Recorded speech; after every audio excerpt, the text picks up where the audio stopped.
la croissance a doublé, 20 milliards. Parce que le président Alpha Condé s'est battu, il a récupéré Simandou, ce qui nous a permis d'avoir ces enveloppes, d'ailleurs qu'on n'avait même pas touché, je dirais, voilà, 20% de l'enveloppe.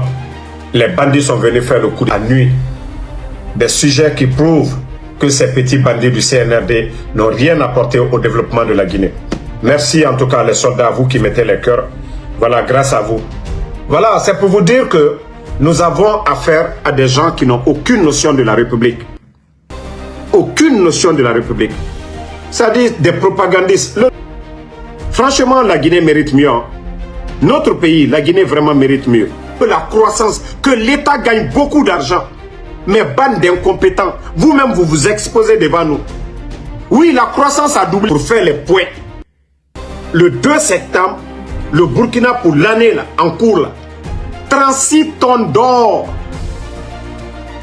Le légionnaire Mamadi Doumbouya, pour faire partir le président Alpha Condé, pour re-signer le contrat de Simandou.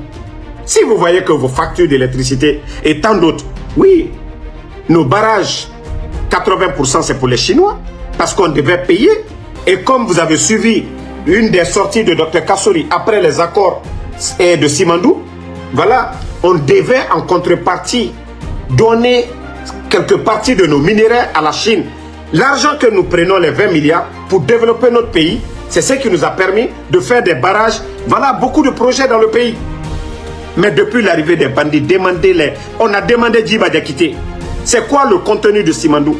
Et le guignol Djiba Diakité, c'est qu'il a trouvé à dire que si nous mettons de bout en bout, les documents contractuels de Simandou, c'est 14 km. Jusqu'à présent, nous sommes en train de lire pour comprendre 14 km.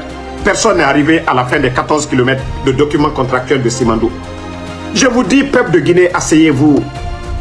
Asseyez-vous. Mamadi Doumbouya, lui, il ne se soucie que de son intérêt. Et je vous ai dit, le coup d'État, c'est un instinct de survie. Mamadi Doumbouya est conscient. Il sait que s'il quitte, c'est fini pour lui. Si les dadis ont été jugés, les anciens dignitaires ont été jugés, mais lui, il pense que c'est lui qui va échapper à la justice.